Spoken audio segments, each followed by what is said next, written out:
ಇವತ್ತು ಪಿಡಬ್ಲ್ಯೂಡಿ ಸಚಿವ ಸತೀಶ್ ಜಾರಕಿಹೊಳಿ ಕೂಡ ದೆಹಲಿಗೆ ಹೋಗ್ತಾರೆ. ಸಿಎಂ ಸಿದ್ದರಾಮಯ್ಯ ಜೊತೆಗೇನೆ ಉಳಿದ ಸಚಿವರು ಕೂಡ ತೆರಳುತ್ತಾ ಇದ್ದಾರೆ ಅನ್ನೋದು ಗೊತ್ತಾಗ್ತಾ ಇದೆ. ಪ್ರತ್ಯೇಕವಾಗಿ ದೆಹಲಿಗೆ ಹೋಗ್ತಾ ಇದ್ದಾರೆ ಸಚಿವ ಸತೀಶ್ ಜಾರಕಿಹೊಳಿ. ಹೈಕಮಾಂಡ್ ಬುಲಾವ್ ಹಿನ್ನೆಲೆ ಪ್ರಿಯಾಂಕ್ ಸಹ ದೆಹಲಿಗೆ ಹೋಗೋರಿದ್ದಾರೆ. ಇದೆಲ್ಲವೂ ಕೂಡ ಕುತೂಹಲ ಮೂಡಿಸ್ತಾ ಇದೆ. ಕಾಂಗ್ರೆಸ್ನ ಹಿರಿಯ ನಾಯಕರು ಕೂಡ ದೆಹಲಿಗೆ ತೆರಳುತ್ತಾ ಇರೋದು ಏನಾಗಬಹುದು ಅಂತ. ಇವಾಗ ಸಿಎಂ ಡಿಸಿಎಂ ಇಬ್ಬರೇ ಏನಾದರೂ ಪ್ರಯಾಣ ಮಾಡಿದಿದ್ರೆ ದೆಹಲಿಗೆ, ಈ ರಾಜ್ಯ ರಾಜಕಾರಣಕ್ಕೆ ಸಂಬಂಧಪಟ್ಟಾಗ ಇಬ್ರು ಕೂಡ ಮುಖಾಮುಖಿಯಾಗಿ ಕೂರಿಸಿ ಮಾತನಾಡಿಸಿ ಒಂದು ನಿರ್ಧಾರಕ್ಕೆ ಬರ್ತಾರೆ ಅಥವಾ ಏನಾದರೂ ಒಂದು ಚರ್ಚೆಗಳಾಗಬಹುದು ಅನ್ನೋದಾಗಿ ಇತ್ತು. ಬಟ್ ಇದೀಗ ಹಿರಿಯ ಸಚಿವರುಗಳು ಕೂಡ ಸಿಎಂ ಜೊತೆಗೆ ಪ್ರಯಾಣ ಮಾಡೋದಕ್ಕೆ ಮುಂದಾಗಿರೋದು. ಏನ್ ಚರ್ಚೆ ಆಗುತ್ತೆ ಹೈಕಮಾಂಡ್ ನಲ್ಲಿ ಅನ್ನೋದು ಆಲ್ರೆಡಿ ರಾಜ್ಯಕ್ಕೆ ವಿಷಯ ತಲುಪಿದೆಯಾ ಅಥವಾ ಸಿಎಂ ಮತ್ತೆ ಸಿಎಂ ಆಪ್ತರಿಗೆ ಇದು ಮನದಟ್ಟಾಗಿದೆಯಾ? ಇದೆಲ್ಲ ಪ್ರಶ್ನೆ ಮೂಡೋದು ಸಹಜ. ಸಿಎಂ ಡಿಸಿಎಂ ಮಾತ್ರ ಹೋಗ್ತಾ ಇಲ್ಲ, ಸಿಎಂ ಜೊತೆಗೆ ಅವರ ಆಪ್ತ ಸಚಿವರ ಒಂದು ದಂಡೆ ದೆಹಲಿಗೆ ಪ್ರಯಾಣವನ್ನ ಬೆಳೆಸ್ತಾ ಇದೆ. ನಾವು ಹೇಳ್ತಾ ಇದ್ವಿ, HK ಪಾಟೀಲ್ ಅವರು, HC ಮಹದೇವಪ್ಪ ಅವರು, ಹಾಗೆ ಭೈರತಿ ಸುರೇಶ್, KJ ಜಾರ್ಜ್, ಗೃಹ ಸಚಿವ ಪರಮೇಶ್ವರ್.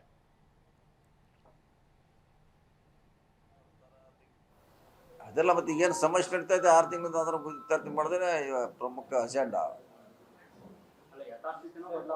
ಅದು ನಮಗೆ ಗೊತ್ತಿಲ್ಲ, ಅದು ಯಾವ ಓಪನ್ ಆಗಬೇಕಲ್ಲ. ಅದು ಈಗ EVM ಓಪನ್ ಆಗಬೇಕಲ್ಲ, ಅದು ಕೀ ಹಾಕಿ ಓಪನ್ ಆದಾಗ.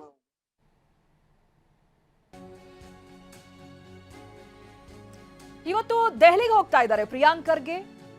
ಹೈಕಮಾಂಡ್ ಬುಲಾವ್ ಹಿನ್ನೆಲೆ ದೆಹಲಿಗೆ ಹೋಗ್ತಾ ಇದ್ದಾರೆ. ಕಾಂಗ್ರೆಸ್ ಹಿರಿಯ ನಾಯಕರು ಕರೆ ಮಾಡಿದ್ದಾರೆ. ಕುತೂಹಲ ಮೂಡಿಸ್ತಾ ಇದೆ ಎಲ್ಲಾ ಬೆಳವಣಿಗೆ ಕೂಡ. ಆಗ್ಲೇ ಹೇಳಿದಾಗೆ ಇದು ಸಿಎಂ ಡಿಸಿಎಂಗಷ್ಟೇ ಸಂಬಂಧಪಟ್ಟಂತ ದೆಹಲಿ ಭೇಟಿ ಅಲ್ಲ. ಪ್ರಿಯಾಂಕ್ ಖರ್ಗೆ ಅವರು ಕೂಡ ಹೋಗ್ತಾ ಇದ್ದಾರೆ. ಹೈಕಮಾಂಡ್ ಇವರಿಗೂ ಕೂಡ ಕರೆದಿದೆ ಅನ್ನೋದು ಗೊತ್ತಾಗ್ತಿದೆ. ಗೊಂದಲ ಎಲ್ಲೂ ಇಲ್ಲ, ಬರೀ ನಿಮ್ಮಲ್ಲಿರೋದು. ನಮ್ಮಲ್ಲಿ ಭಾಳ ಸ್ಪಷ್ಟವಾಗಿ ಕ್ಲಾರಿಟಿ ಇದೆ. ಮಾನ್ಯ ಸಿದ್ದರಾಮಯ್ಯ ಅವರು ಮಾನ್ಯ ಮುಖ್ಯಮಂತ್ರಿಗಳು, DK ಶಿವಕುಮಾರ್ ಅವರು ಮಾನ್ಯ ಉಪಮುಖ್ಯಮಂತ್ರಿಗಳು ಹಾಗೂ PCC ಅಧ್ಯಕ್ಷರು, ನಾನು ಗ್ರಾಮೀಣ ಅಭಿವೃದ್ಧಿ ಸಚಿವ. ಇದರಲ್ಲಿ ಗೊಂದಲ ಎಲ್ಲಿದೆ? Everybody's designation is clear, everybody's responsibility is clear. ಯಾವ ಗೊಂದಲ ಇವರೇ ನೋಡಿ, ಭಾಳ ಸ್ಪಷ್ಟವಾಗಿ ನಾನಿರ್ಬೋದು, ಬೇರೆ ಯಾರು ಹೇಳಿದ್ರು ಅಪ್ರಸ್ತುತ. ಇದು ಹಲವಾರು ಬಾರಿ ಹೇಳಿದ್ದೀನಿ. ಹೈಕಮಾಂಡ್ ಅವರು ಯಾವಾಗ ಏನು ಮಾಡಬೇಕು ಅವ್ರಿಗೆ ಗೊತ್ತಿದೆ. ಕರೆಸಿ ಮಾತಾಡಬೇಕು ಅಂದರೆ ಕರೆಸಿ ಮಾತಾಡ್ತಾರೆ. ಇವಾಗ ರಾಜ್ಯಸಭಾದ ಬಗ್ಗೆ ಚರ್ಚೆ ಮಾಡಬೇಕು, ಕರೆದಿದ್ದಾರೆ. MLCಗಳ ಬಗ್ಗೆ ಚರ್ಚೆ ಮಾಡಬೇಕು, ಕರೆದಿದ್ದಾರೆ. What ever it is, they will take a decision at the right time when needed, if required. ಗೊಂದಲ ಪ್ರಮೋದ್ ಈ ಬಗ್ಗೆ ಮಾಹಿತಿಯನ್ನ ಕೊಡ್ತಾರೆ. ಪ್ರಮೋದ್, ಯಾರಾದ್ರೂ ಹೈಕಮಾಂಡ್ ನಾಯಕರು ರಾಜ್ಯಕ್ಕೆ ಬಂದಾಗ ರಾಜ್ಯದಲ್ಲಿರುವಂತಹ ಶಾಸಕ ಸಚಿವರುಗಳನ್ನ ಭೇಟಿ ಆಗೋದು, ಮಾತನಾಡೋದು, ಇದನ್ನ ಕಾಮನ್ ಆಗಿ ತಗೋಬಹುದು. ಬಟ್ ದೆಹಲಿ ಭೇಟಿಗೆ ಉಳಿದಂತ ಸಚಿವರುಗಳಿಗೂ ಕೂಡ ಕರೆ ಹೋಗ್ತಾ ಇದೆ. ಅವರು ಕೂಡ ಹೊರಟು ನಿಂತಿದ್ದಾರೆ ದೆಹಲಿಗೆ ಅಂತ ಹೇಳಿದ್ರೆ ಇದು ದೊಡ್ಡ ಮಟ್ಟದ ಬೆಳವಣಿಗೆಯ ಸೂಚಕನ ಹೇಗೆ ಅಂತ? ಚೈತ್ರ, ಇಲ್ಲಿ ಎರಡು ವಿಚಾರ ಇದೆ. ಒಂದಿಷ್ಟು ಸಚಿವರು ಮುಖ್ಯಮಂತ್ರಿಗಳ ಜೊತೆಗೆ ಹೋಗ್ತಾ ಇರುವಂಥದ್ದು ಅಥವಾ ಮುಖ್ಯಮಂತ್ರಿಗಳ ಆಹ್ವಾನದ ಮೇರೆಗೆ ಹೋಗ್ತಾ ಇರುವಂಥದ್ದು ಒಂದು ಭಾಗ.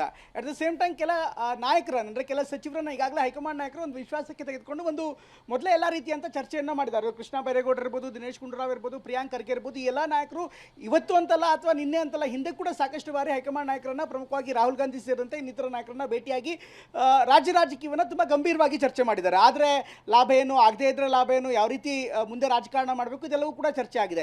ಈಗ ಇವತ್ತು ಪ್ರವಾಸ ಮಾಡ್ತಾ ಇರುವಂತಹ ಸಚಿವರ ಪಟ್ಟಿಯಲ್ಲಿ ನೋಡ್ತಾ ಇದ್ರೆ ಕೆಲ ನಾಯಕರು ಈಗಾಗಲೇ ಹೋಗ್ತಾ ಇದ್ದಾರೆ. ಅಂದ್ರೆ ಮುಖ್ಯಮಂತ್ರಿಗಳು ಕರೆದಿದ್ದಾರೆ ಅನ್ನುವಂಥ ಕಾರಣಕ್ಕೋಸ್ಕರ ಅವ್ರ ಜೊತೆಯಾಗಿ ಹೋಗ್ತಾ ಇರುವಂಥದ್ದು ಬೇರೆ. ಆದರೆ ಹೈಕಮಾಂಡ್ ನಾಯಕರ ಸಭೆಗೆ ಕರೆದಿದ್ದಾರೆ, ಅದ್ರ ಬಗ್ಗೆ ಅನೇಕರಿಗೆ ಇನ್ನೂ ಕೂಡ ಅಧಿಕೃತವಾದಂಥ ಆಹ್ವಾನ ಇಲ್ಲ.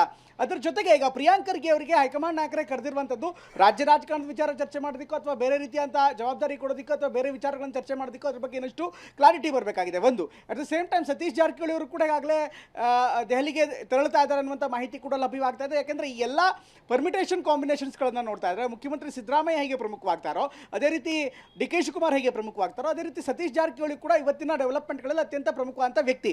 ಯಾಕೆಂದರೆ ಈಗಾಗಲೇ KPCC ಅಧ್ಯಕ್ಷ ಸ್ಥಾನ ಸೇರಿದಂತೆ ರಾಜ್ಯ ರಾಜಕಾರಣದ ಮತ್ತೊಂದು ಪವರ್ ಪಾಲಿಟಿಕ್ಸನ್ನು ಅಥವಾ ಸಾಫ್ಟ್ ಪಾಲಿಟಿಕ್ಸನ್ನು ಸತೀಶ್ ಜಾರಕಿಹೊಳಿ ಕೂಡ ಮಾಡ್ಕೊಂಡು ಬರ್ತಾ ಇದ್ದಾರೆ. ಹೀಗಾಗಿ ಸತೀಶ್ ಜಾರಕಿಹೊಳಿ ಅವರು ಕೂಡ ದೆಹಲಿಗೆ ಹೋಗ್ತಾ ಇರುವಂಥದ್ದು, ಪ್ರಿಯಾಂಕ್ ಖರ್ಗೆ ಅವ್ರಿಗೂ ಕೂಡ ಕರೆತಾ ಇರುವಂಥದ್ದು ಸಹಜವಾಗಿ ರಾಜ್ಯ ರಾಜಕಾರಣವನ್ನು ಒಟ್ಟಾರೆಯಾಗಿ, ಅಂದರೆ ಕೇವಲ ಅಧಿಕಾರ ಹಂಚಿಕೆ ಅಷ್ಟೇ ಅಲ್ಲ, ಮುಂದೆ ಬರುವಂಥ ಪಕ್ಷ ಸಂಘಟನೆ ಇರ್ಬೋದು, ಪಕ್ಷದ ಅಧಿಕಾರ ಇರ್ಬೋದು, ಜೊತೆಗೆ ಆಗ್ತಾ ಇರುವಂಥ ಬದಲಾವಣೆಗಳಿರ್ಬೋದು, ಇದೆಲ್ಲದರ ಬಗ್ಗೆ ಒಂದು ಕೂಲಂಕುಷವಾಗಿ ಸಮರ್ಪಕವಾಗಿ ಒಂದು ಚರ್ಚೆ ಮಾಡೋದಕ್ಕೆ, ಒಂದು ಹೋಲಿಸ್ಟಿಕ್ ಅಪ್ರೋಚ್ ಮಾಡೋದಕ್ಕೆ ಬಹುಶಃ ಕಾಂಗ್ರೆಸ್ ಹೈಕಮಾಂಡ್ ಒಲವು ತೋರಿದಂತೆ ಕಾಣಿಸ್ತಾ ಇದೆ. Chaitra. Right. Thank you Pramod ಮಾಹಿತಿಗಾಗಿ. ಪ್ರಸನ್ನ ಹಾಗೆ ಸಂಪರ್ಕದಲ್ಲಿರಿ, ಮತ್ತೊಂದಷ್ಟು ಅಪ್ಡೇಟ್ಸ್ಗಳು ಬರ್ತಾ ಇದೆ.